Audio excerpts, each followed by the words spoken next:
배우라 그렇게 말씀을 하셨어요. 거기서 나의 멍에를 메고 내게 배워라.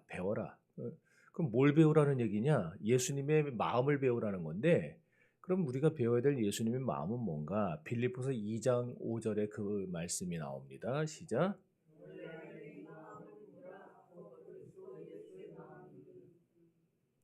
왜 계속 안 나와요? 8절까지인데? 5절부터 8절까지?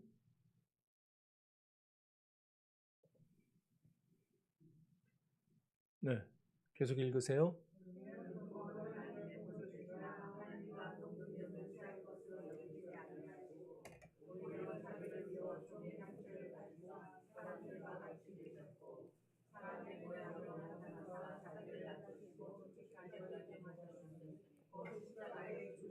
아멘. 여러분 우리가 예수 믿는 사람들을 보통 그리스도인이라 그래요. 또 그리스도의 제자 이런 말로도 합니다. 그 제자가 누구예요? 어떤 사람을 제자라고 합니까?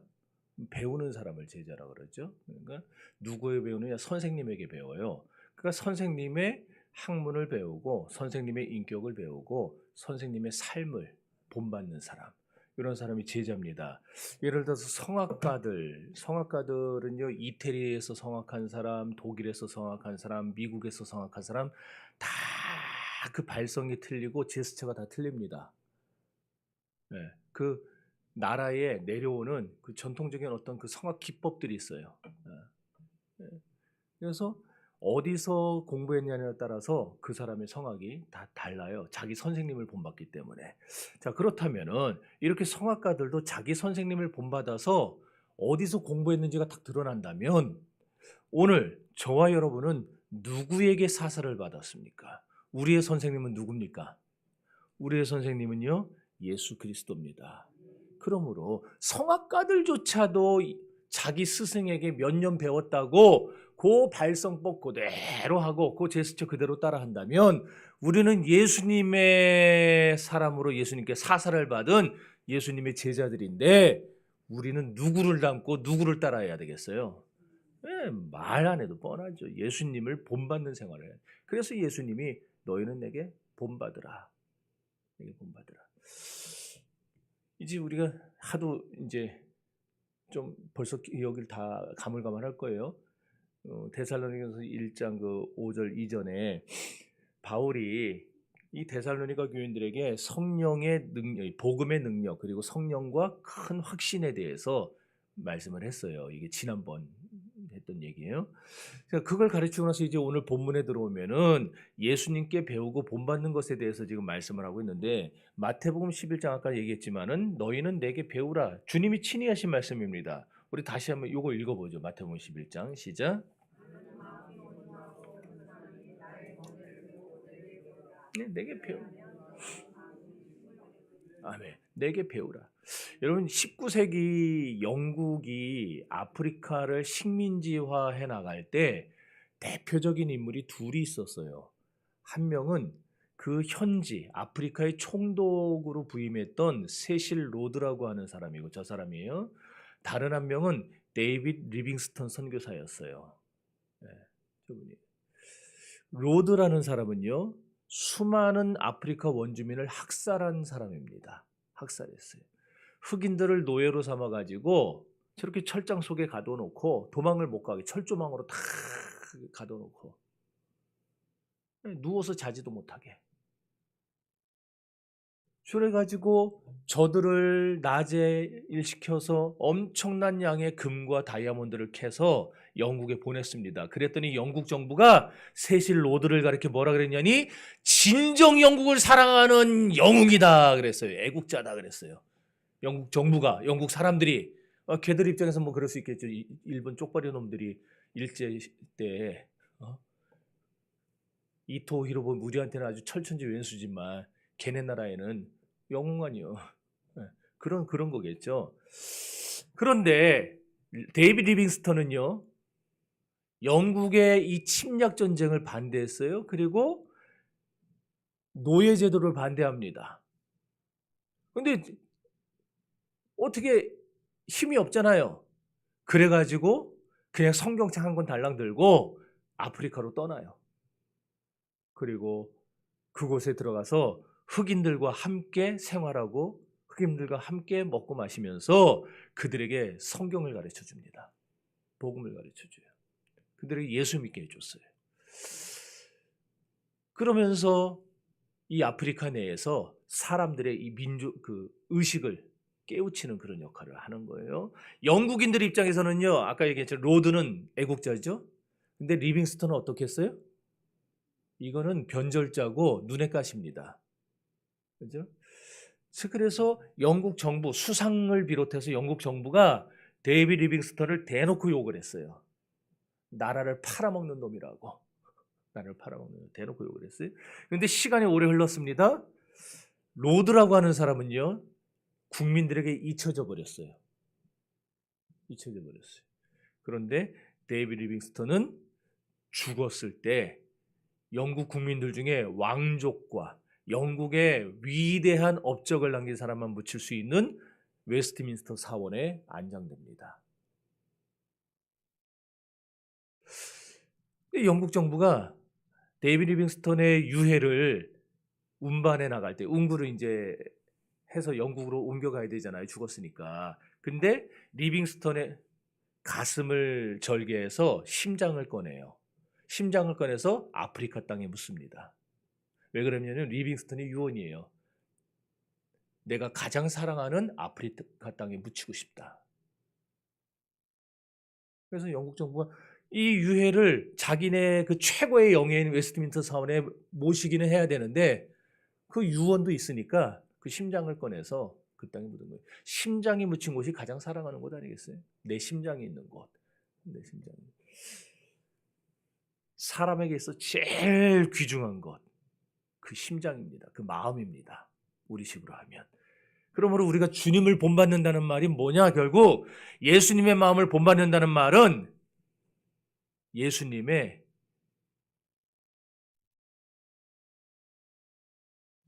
그 복음을 위해서, 예수님의 나라를 위해서 내 심장을 거기다 묻는다는 얘기예요.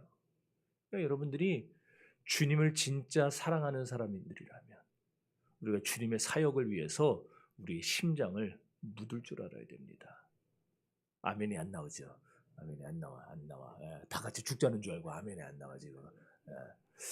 그래서 우리 장로교의 요한 칼빈이 기독교 강요라고 하는 엄청난 대작을 썼어요. 이 기독교 강요 맨 처음 첫머리에 뭐라 쓴 줄 아세요? 나의 심장을 하나님께 바칩니다. 그렇게 써놨어요. 나의 심장을 하나님께 바쳐. 54살에 죽었어요. 저랑 동갑에 죽었어요. 54살에. 왜 죽었냐면은 기운이 다 빠져서 죽었어요. 펜 하나 들 힘이 없을 정도까지 일을 하다가 쓰러져 죽었어요. 내 심장을 하나님께 바칩니다. 칼빈의 마음속에는 가장 귀한 게 주님이었고 주님의 나라였다라는 거예요. 데이비드 리빙스턴도 마찬가지였고, 여러분 우리가 그렇게 주님의 마음을 본받는 자 되라고 지금 본문에서 말하고 있고, 마태복음에서 주님이 친히 예수님이 그렇게 말씀하셨어요. 너희는 내게 배우라. 뭘 배우라? 나의 마음을 배워라. 나의 마음을 배워라. 우리가 주님을 위해서 우리의 심장을 내놓듯이 온 마음을 다해 하나님을 사랑할 수 있는 저와 여러분들 되기를 바랍니다. 영화나 드라마 끝나면은 막 사람들 이름 막 올라가고 그 다음에 나오는 게 협찬사들 막 이름이 나와요. 모르겠으면 이제 오늘부터 드라마 끝날 때 가만히 보세요. 그러면 막 나와요. 명품 막 그 이름들도 막 나오고 그 다음에 뭐 현대자동차, 기아자동차 막 나오고 다 나와요. 그 협찬사들 입장에서 명품, 자 시계를 명품으로 샀어요. 까르띠에 같은 거 하나에 1,300만 원, 뭐 3,000만 원 이렇게 합니다. 그럼 그 시계 하나 팔면은 3,000만 원 받을 수 있는데 협찬을 해주면은 그 돈 못 받잖아요. 근데 그 협찬을 왜 해요? 그렇게 한 사람한테만 하나요? 주인공들한테 막 하잖아요. 남자용, 여자용 막 이렇게. 그 왜 해요 그거? 그거 몇 개 풀어버리면은 내가 손해보는 거는 뭐 1억 한 2천, 3천 되겠지만 그거를 드라마를 보거나 영화를 본 사람들이 저거 예쁘다, 저거 나도 하고 싶다, 그 생각이 들면 그걸 사요 또.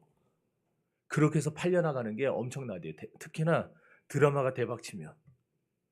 영화가 1,000만 관객을 넘어서면 그 협찬사들이 떼돈을 벌어들인답니다. 그러니까 그거 하는 거예요. 그 돈 벌으려고. 예. 자, 이 얘기를 왜 하느냐. 우리가 예수님의 마음을 본받자, 예수님을 본받자 할 때 자꾸 우리는 피상적으로 생각을 해요. 예수님이 뭘 본받아야 될까? 예수님의 입은 옷을, 예수님의 패션을 본받자는 말이 아닙니다. 그 당시 예수님이 쓰던 말투를 본받아 배우자는 말도 아닙니다. 아까 얘기했지만 리빙스턴이 그 심장을 아프리카 땅에 묻었듯이 우리도 가장 사랑하는 분이 예수님이라면 예수님께 우리의 심장을 내어 맡겨야 됩니다.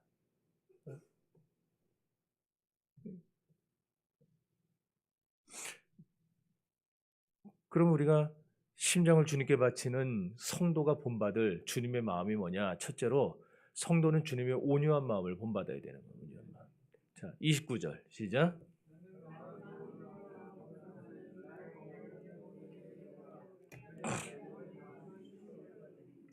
여기 나는 마음이 온유하다 그랬어요. 이사야 53장에 메시아 예언이 나오죠. 거기 보면 예수님이 털 깎는 자 앞에서 입을 열지 아니함 같다. 잠잠하고 입을 열지 않았다 그랬어요. 또 상한 갈대를 꺾지 않으시고 꺼져가는 심지를 끄지 않는 분이라 그랬어요. 그 정도로 예수님의 마음이 부드러웠다라는 거예요. 예수님에 대한 성화, 요즘엔 그런 거 잘 없지만 옛날에는 그런 성화들 많았죠. 예수님의 그림들. 예, 뭐 집집마다 하나씩은 있었을 거예요. 그런데 대부분 많은 예수님에 관해서 그린 그림 중에 제일 많은 그림이 뭐였어요? 기억나세요? 예수님이 여기 딱 서 있고 지팡이 들고 서 있고 주변에 양들이 막 있는 거. 그리고 거기 구절이 써 있죠. 여호와는 나의 목자시니 그거 써 있어. 대부분 그거예요. 아니면은 뭐냐면은 양을 여기다 목에다 걸머매고 길 잃어버린 한 마리 양 찾아갖고 목에다 걸머매고 돌아오는 모습.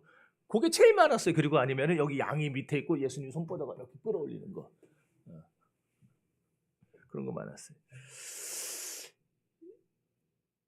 이런 그림들도 다 뭐냐면 예수님의 온유함에 대해서 표현하려고 그린 그림들이었는데 예수님은 또 어느 정도로 온유했느냐? 사람들은 애들 시끄럽다고 애들은가 그랬어요. 애들은가. 마가복음 같은데 보세요. 애들이 예수님 앞에 나오니까 시끄럽다고 막 쫓아내요. 가서 니네 집 가서 놀으라고 막. 그랬더니 예수님이 그런 제자들을 꾸짖습니다. 꾸짖어요. 그리고 그 어린아이들을 데려다가 뭐라고 하시는 아이들이 내게 오는 것을 금하지 말라. 그 아이를 무릎에 앉혀놓고서는 예수님이 안수하고 축복을 해주셨어요. 기독교 전설에 의하면은 그 아이가 폴리갑이었다. 그래요. 폴리갑. 요한 사도의 제자 폴리갑. 그래서 나중에 화형당에 순교하는 에베소 교회 담임 목사 폴리갑. 어린아이가 아무것도 모르는 애가 예수님의 그 사랑에 감화돼서 그 믿음을 받아들이고 그 안에서 자라다가 나중엔 주를 위해 자기의 심장을 바치고 주님을 위해 죽어가는 위대한 기독교 초기 기독교의 위대한 성자가 됐어요. 예수님은 나병 환자들도 문둥병자들도요. 예수님 쫓아내지 않았어요. 거절하지 않았어요. 다들 싫어하고 막 그냥 왜 오냐 그럴 때에 예수님은 문둥병자들조차도 친히 손을 내밀어서 그들을 만져주셨어요. 그리고 그 더러운 환자들을 어루만지고 고쳐주셨다는 거예요. 여리고에서 두 소경이 예수님을 막 부를 때의 장면 누가복음에 생각을 해보세요. 두 소경이 예수님을 부릅니다. 다윗의 자손 예수야, 나를 불쌍히 여기소서, 나를 불쌍히 여기서 불러요. 목이 막 터져라 불러요. 그때의 제자들이요, 입 닥쳐 그랬어요. 입 닥쳐. 우리식으로 하면은 입 닥치라고, 시끄럽다고 아주. 어디서 이 병신들이 이러면서 막 그랬어요. 그랬더니 예수님이 또다시 제자들을 크게 책망하세요. 그리고는 그들을 내게로 데려와라. 데려오고 그 소경들, 진짜 비참하고 보잘것없고 누구 하나 돌아보지 않는 그 소경들의 눈에 손을 대시고 안수해서 그들을 고쳐주세요. 나사로가 죽었을 때 많은 사람들이 울었어요. 울었어. 그 우는 모습을 보시고 예수님도 같이 우시죠. 물론 예수님이 울음의 의미는 그 사람들의 울음과는 틀려요. 의미가 틀려요. 그럼 어쨌든 예수님은요, 나사로의 죽음이라는 그 슬픔 앞에서 예수님은 민망히 여기시며 우셨다는 거예요. 감람산에 올라갔을 때도요, 마지막에 마태복음 24장 25장에 보면 예루살렘의 멸망을, 제자들은 안 보이죠. 예루살렘이 앞으로 언제 멸망될지 안 보이죠. 그러나 예수님은 내다보시잖아요. 왜? 어제와 오늘과 내일이 동등하게 모든 것이 통시적으로 보이는 예수님이기 때문에 하나님이잖아요. 그러니까 모든 걸 다 아시죠. 예루살렘의 멸망을 내다보세요. 그러면서 뜨겁게 눈물을 흘리며 우셨어요. 예루살렘을 안타까워하면서.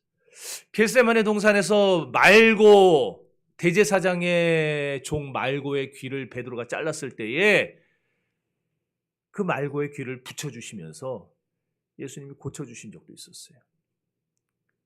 법정에 끌려가서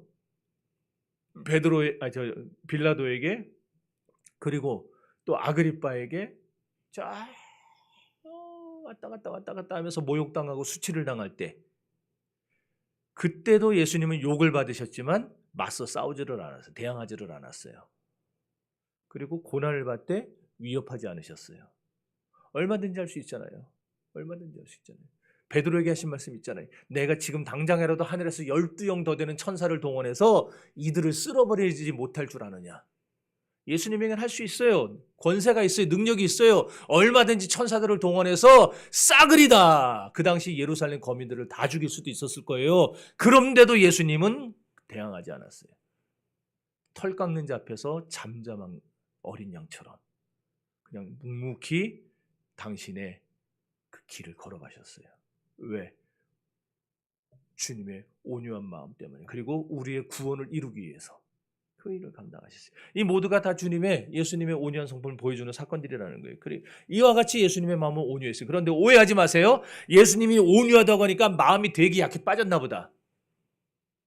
온유라는 말을요, 마음이 약한 거하고 결부하지 마세요. 우리들은 자꾸 착각해요. 제가 몇 번 이 교회 와서 설교를 했는데도 온유는요, 사람의 마음이 심성이 열에 터졌다는 말이 아니에요. 온유는 두 가지 의미입니다. 죄인에 대해서는 한없이 부드럽고 안타까워하고 긍휼히 여기고 아파하고, 그러나 죄에 대해서는 아주 강력하고 단호하게 철저하게 징계하시고 끊어내시고 미워하시는 것, 이게 온유예요. 모세는 그 온유함이 지면에 있는 모든 사람보다 승하더라. 그런데 그런 모세가 백성들의 범죄 앞에, 우상 숭배 앞에 그 귀한 십계명을 내어던져서 깨뜨려 버릴 정도로 화를 냈어요. 그게 무슨 온유예요? 우리가 생각하는 온유예요? 그거 아니잖아요. 그러니 성경이 말하는 온유를 우리식으로 개념을 바꾸지 마세요. 예수님이 온유하다는 말은 열려 터졌다, 마음이 물러 터졌다, 아이고 진짜 강단이 없어갖고 이래 끌려가고 저래 끌려가고, 그게 아니고 예수님은 진정 강하셨고 진정 담대한 분이셨지만 죄는 미워하되 죄인은 용서하시고 사랑하신 분이었다는 거예요. 그랬기에 오늘 저와 여러분이 여기 나와 있는 거예요. 예수님이 죄는 미워하시고 죄인도 미워하시는 분이었다면요, 우린 여기 없어요. 지금 다 죽었지. 예수님이 온유하신 분이기 때문에 있는 거예요. 그렇다면 우리는 예수님의 이런 마음을 어떻게 해야 된다고요? 배워야 된다. 배워야 된다 그랬잖아요. 본받아라. 너희는 내게 배우라. 본받아라 그랬잖아요. 그럼 우리는 이런 마음을 우리도 지금 가져야 된다는 거예요. 갖지 않아도 된다는 거예요. 가져야 되는 거죠. 가져야 되는 거죠. 그러므로 저와 여러분도 죄는 미워해야 됩니다. 내 삶에 죄가 들어오지 못하도록 철저하게 끊어내셔야 됩니다. 우리 교회에 잘못된 이단 사설이 들어오지 못하도록, 우상이 들어오지 못하도록 우리가 철저하게 깨어서 우리 교회를 지켜야 됩니다. 그러나 우리 교회에 들어온 죄인들은 미워하지 말고 우리 교회에 들어온 자들은 서로 사랑하고 아끼고 섬겨야 되는 것이. 됐습니까? 그래서 바울이 고린도 교인들에게 편지할 때에 그리스도의 온유와 관용으로서 너희를 권한다 그랬어요. 그리고 특별히 갈라디아 5장에서는 온유를 성령의 9가지 열매 중 하나라 그랬어요. 예수님도 산상수훈을 마태복음 5장에서 가르치시면서 온유한 자는 복이 있나니, 그 다음에 뭐라고 했는지 기억하시는 분? 복이 있나니 저희가 땅을 차지할 것이며 그랬어요. 땅을 차지할 것이며. 땅을 차지한다. 여러분 다시 말합니다. 죄에 대해서는 단호하시기 바랍니다. 그러나 죄 지은 사람에 대해서는 사랑과 자비로 대해 주시기 바랍니다. 세상에서는요, 온유한 사람이 처음에는 지는 것 같아요. 다 이용해 먹으니까. 그러나 끝에는 누가 이기느냐? 온유한 자가 이겨요. 온유한 자가 땅을 차지한다니까요. 여러분이 땅을 차지해요. 온유하면은. 있습니까? 그럼 마음이 온유한 어린 양 되시는 예수 그리스도께서 마지막에 온 세상을 차지하실 거 아닙니까? 마귀를 밟아 이기셨잖아요. 그리고 예수님이, 하나님이 창세에 택한 모든 자를 구원하셔서 천국으로 데려가실 거잖아요. 예수님이 세상을 차지할 거잖아요. 이와 마찬가지로 예수님을 본받은 저와 여러분이 온유한 자가 땅을 차지하고 천국을 차지하게 될 날이 반드시 올 것입니다. 온유한 사람은 순종합니다. 온유한 사람은 모든 것을 참습니다. 마음이 온유한 사람은 다른 사람의 죄를 용서합니다. 마음이 온유한 사람은 악을 선으로 갚습니다. 서양 속담에 향나무는 자기를 찍는 도끼마저도 향기롭게 한다 그랬어요. 그렇죠? 향나무, 도끼가 자기를 팍팍 팔 때 그냥 이만큼씩 뚝뚝 떨어져 나가지만은 그 속에서 향기가, 그 진액이 도끼를 이렇게 탁 줘갖고 그 도끼에서 향냄새가 나게 하는 거예요. 마찬가지로 온유한 사람은 자기에게 손해를 입히는 사람에게도 선을 행할 줄 알아야 됩니다. 그러니 여러분, 조금 손해보더라도 참으시고 덮어주시고 그리고 사랑으로 섬겨주시기를 바랍니다. 네. 톨스토이 단편선이 있어요. 톨스토이가 여러 작품, 대작, 장편들도 많이 썼지만 짤막짤막한 그런 소설들도 많이 썼어요. 워낙 많아서 1, 2로 나눠놨는데 저 2편에 그런 내용이 나와요. 한 구두수선공이 어느 추운 겨울날 예배당 근처에서 젊은이가 막 떨고 있는 거예요. 달달달달달 떨고 있어요. 그러니까 그게 불쌍해가지고 집에 데려왔습니다. 근데 그 수선공의 아내는 그게 꼴배기가 싫은 거예요. 그냥 우리 먹고 지금 우리 먹을 밥도 없는데 지금 어디서 저런 거지를 데려왔냐고 막 불평을 하는 거예요. 남편이 앞에 있고 젊은이가 앞에 있는데 민망해서라도 못할 거냐 우리는. 근데 앞에 있는데 앞에다 대놓고 어디서 이런 거지 새끼를 데려왔냐고 막 한 거예요. 근데 이상한 거는요, 이 아내가 막 험한 말을 하고 이 젊은이를 비하하니까 이 젊은이의 키가 점점 줄어들어요. 다인이 만해지고 제인이 만해지고 태인이 만해지고 막 줄어들어요.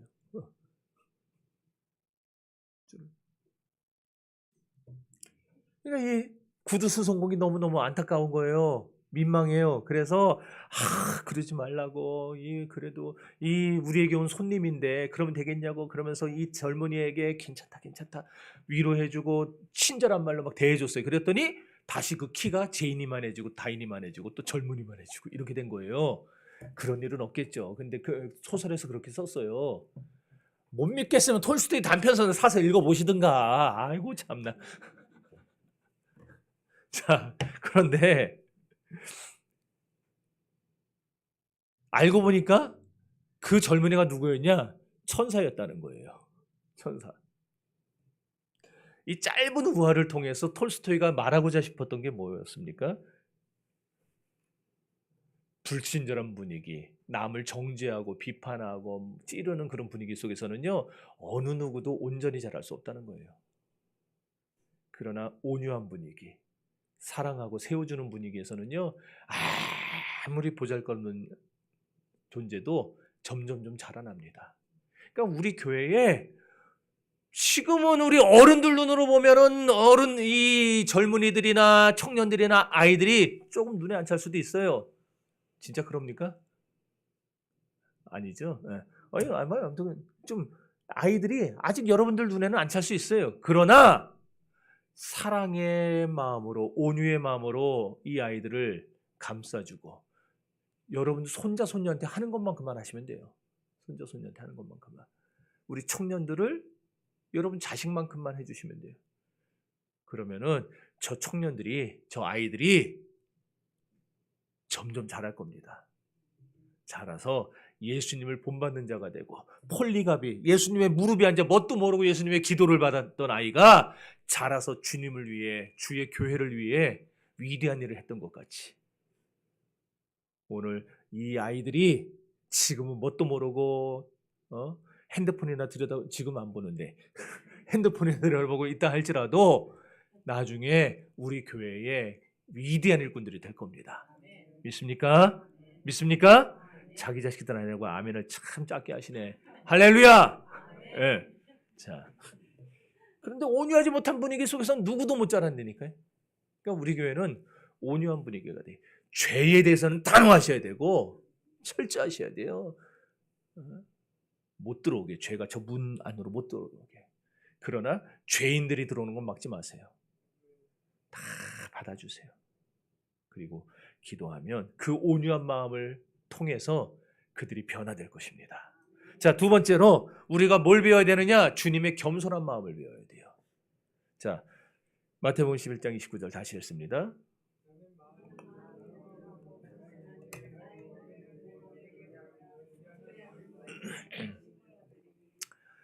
예수님의 마음은 온유할 뿐만 아니라 겸손했다는 거예요. 예수님은 병원에서 태어나지 않으셨습니다. 우리 애들은 병원에서 태어났어요. 근데 예수님은 병원에서 못 태어나셨어요. 병원은 깔끔하잖아요. 예수님은 자기 집에서 태어나시지도 못했어요. 여행 중에 마구간에서 태어나셨어요. 그리고 말구유에 누이셨습니다. 그러니까 예수님이 태어나서 이 세상에 오셔서 제일 먼저 누우셨던 침대가 말구유였어요. 12월 25일 우리식으로 겨울이라 그러니까 말구유에 뭐 이렇게 아무것도 없는 지푸라기 깔아갖고, 우리 사진들 그딴 걸 자꾸 보여줘가지고 우리가 자꾸 이 세뇌가 됐어요. 가스라이팅이 돼버렸어요. 이스라엘의 12월 25일이 뭔 한겨울이에요 거기가. 우리나라 여름보다는 좀 낫지만 늦봄이에요. 늦봄, 초여름이에요. 거기에 말구유에 말이 먹던 물이 있었을 것이고, 그거를 덮기 위해서 좀 붓고 거기다 지푸라기 같은 거, 지푸라기가 없죠. 사실 거기에는 밀이잖아요. 밀 먹잖아요. 그러니까 밀이삭 같은 거를 주워다가 그냥 거기다 깔았을 거고, 그러니까 나뭇잎 같은 거 깔았을 거예요. 그러면은 밑에 있는 물이 안 들어옵니까? 습기가? 그 위로 다 배서 들어오죠. 그러니까 예수님은요, 가장 더러운 곳에 가장 천하고 낮고 천한 거기에 처음으로 누우셨던 분이에요. 그렇게 안 누우실 수도 있었잖아요. 하나님이신데. 네? 아예 처음부터 오실 때 삐까번쩍하게 오실 수도 있었잖아요. 근데 그렇게 안 하세요. 예수님이 탄생한 자리에 지금 가보면 예수 탄생 교회라는 게 세워져 있습니다. 굉장히 화려해요. 근데 저 교회는요, 짝이 들어가는 문이 있는데, 문이요, 요 강대상보다도 낮아요. 속에 들어가면 어마어마하게 큽니다. 그런데 들어가는 현관문은 요거보다 낮게 만들어놨어요. 그래갖고 들어가려면 어떻게 해야 되겠어요? 네, 허리를 숙이고, 우리 조그만 동굴 들어갈 때 요렇게 들어가야 돼요. 왜 그렇게 들어가게 만들어놨을까요? 겸손을 하고, 만왕의 왕 예수 앞에 나오는데, 네가 누구든지 간에, 네가 세상에서 어떤 인물이든지 간에 하나님 앞에 나올 때 겸손하라. 그거죠. 예수님도 겸손하셨다. 예수님도 낮고 천한 이곳에 임하셨는데 네가 뭐라고 하나님 앞에 교만할 거냐. 참, 나중에 우리 교회도 다시 들 때 문을 쬐깐하게 접을까 한번. 들어올 때 그럼 안 들어올래나 아예? 이렇게 예수님 탄생하실 때도 겸손하게 오셨다는 거예요. 예수님 세상에 계신 후는 사귄 사람들도 보세요. 죄다 어부, 농부, 그 다음에 세리, 창녀, 문둥병자 이런 사람들하고 사귀시죠? 낙고 천한 사람들하고 사귀신 낙고 천한 사람들. 예수님은요 제자들이 발을 씻겨줄 정도로 겸손하셨어요. 그런데 제자들은 어땠어요? 누가 더 크냐 갖고 싸우죠. 누가 더 크냐. 여러분 우리가 예수님을 닮은 사람이 돼야 되겠어요? 제자들을 닮은 사람이 돼야 되겠어요? 왜? 성경에서 너희는 내게 배우라 그랬으니까. 우리는 예수님 닮아서 겸손해야 할 줄로 믿습니다. 왜 겸손해야 되느냐? 하나님은 교만한 자는 물리치시고 겸손한 자는 들어 쓰시고 그에게 복을 주시기 때문입니다. 이사야 57장 15절을 읽어봅니다.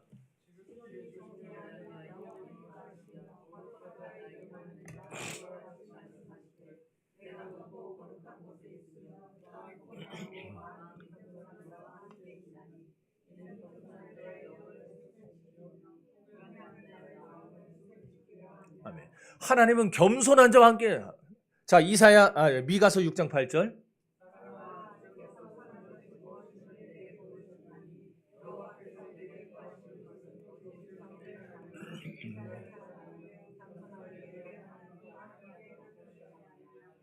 아멘. 야고보서 4장 10절에서도 주 앞에서 낮추라 그리하면 주께서 너희를 높이시리라 그랬어요. 주님 앞에서 교만하지 마시기 바랍니다. 그래서 초대교회 위대한 교부였던 어거스틴, 그 어거스틴이 그리스도인에게 있어서 구할 덕목은 첫째도 겸손이요, 둘째도 겸손이요, 셋째도 겸손이라고 했습니다. 오늘 저와 여러분들은 겸손한 사람이 될 수 있기를 바랍니다. 왜? 성경이 그걸 얘기해요. 성경도 겸손을 그리스도인의 최고의 덕목으로 꼽고 있어요. 동양 철학은요, 공자가 논어에서 말한 지인용을 말합니다. 지인용 뭐냐? 지혜와 인자, 어짐, 그 다음에 용기. 이게 최고의 덕목이래요, 인간에게. 동양 철학은. 서양 철학은 여기에다가 세 개에다가 하나만 더 했어요. 절제. 이 네 가지가 인간의 최고 덕목이래요. 그러나 동양 철학도 서양 철학도 어느 곳에서도 겸손은 강조하지 않았습니다. 기독교와 철학의 다른 점이 뭐냐? 세상 철학은 다 지혜, 어짐, 용기, 절제 이런 걸 강조하지만 기독교는 겸손을 강조합니다. 그거밖에 없어요. 하나님은 겸손한 자를 가까이 하십니다. 겸손한 자를 들어 쓰십니다. 그래서 껄핏하면 성경은 겸손을 얘기하는 거예요. 잠언 같은 데 펴보세요. 그냥 한 장 넘기기도 전에 계속해서 겸손 계속 겸손 나오죠. 뿐만 아니라 예수님은 이 겸손을 가르친 것만이 아니고 겸손의 본을 친히 보여주셨어요. 예수님이. 그러기에 우리 하나님이 교만한 자를 대적하시는 거예요. 여러분 그걸 가장 극적으로 보여주는 성경이 어디냐? 에스더서예요. 에스더서에 보면은요 하나님이 교만한 하만을 대적하십니다. 거기 그렇게 나와요. 하나님이 하만을 대적하신다. 그래서 하만이 이스라엘 민족을 달아 죽이려고 만들었던 그 높은 장대, 그 장대에다가 하만을 달아서 죽이시잖아요. 하나님이. 느부갓네살 어느 날 딱지 왕궁에 올라가서 자기가 정복한 나라들을 보니까 기가 막힌 거예요. 여러분 남산타워 올라가서 야밤에 쫙 야경 한번 보자. 야경 제일 멋있는 데는 저기 어디냐면 성북동 가면은 거기에 거기 북악인가? 평창동 있죠? 성북에 평창동. 네, 평창동 그 위쪽으로 딱 올라가면 팔각정 하나 있어요. 그 이름이 뭐지? 그거 무슨 전망대인데? 에? 북악 스카이웨이? 그건가? 네. 팔각정. 갔다 와봤구나. 연애했구나. 거기 딱 올라가면 거기서 평창동 쪽하고 그다음에 성북동 그쪽 전망이 남산타워에서 보는 것보다 훨씬 더 멋있어요. 기가 막혀요, 야경이. 한번 가보세요. 예? 가봤으니까 얘기하죠. 예? 왜? 가봤으니까 얘기하죠. 저는 안 해본 거 얘기 안 해요.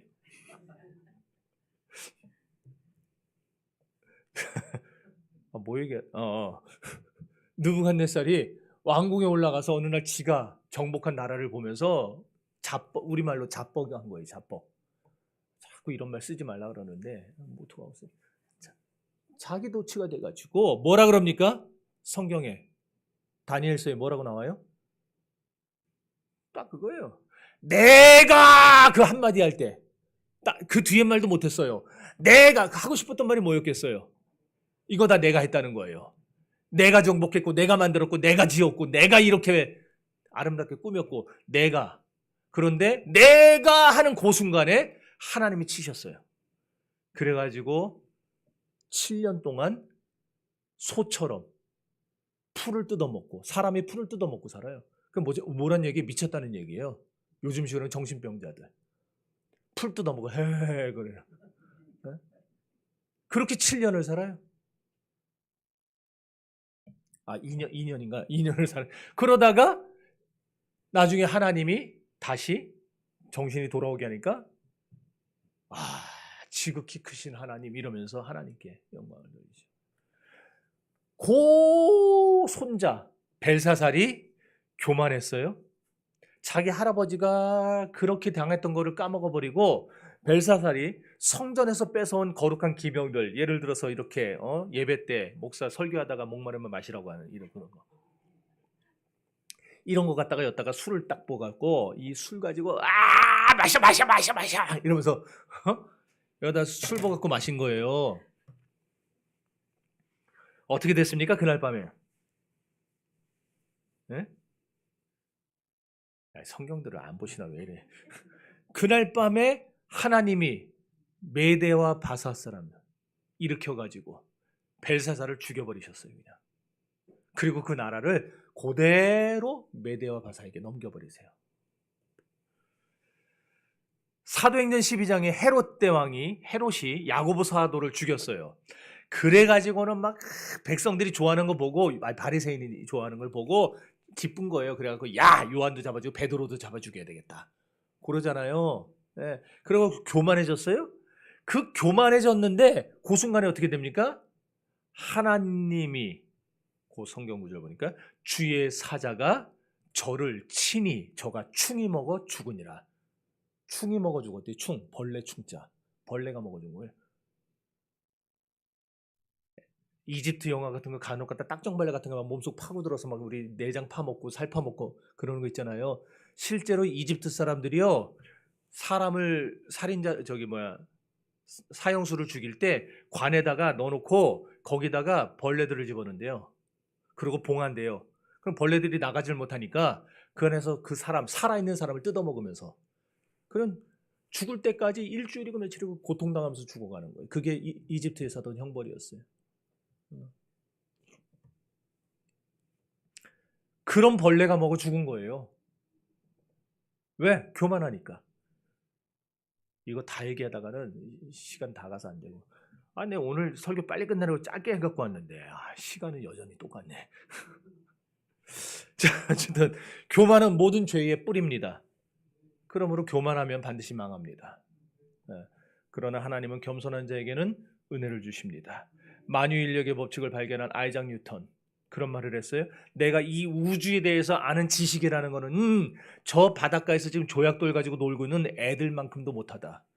위대한 과학자 아니에요. 지금 당대 최고의 석학이에요. 엄청난 수학의 문제들을 막 만들어내 풀어낸 사람이에요. 그런 과학자가 자기가 갖고 있는 지식이라는 게 하나님께 비춰봤더니 애들보다 못한 수준이다라는 거예요.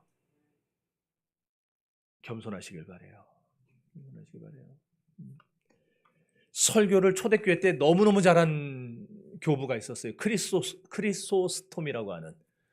제 방에 가면 딱 그 사람 설교집 하나 있어요.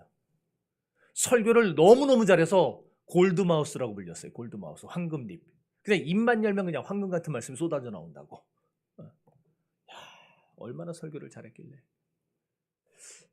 그 사람이 이런 말을 했습니다. 겸손은 모든 덕의 뿌리요 어머니요 기초다.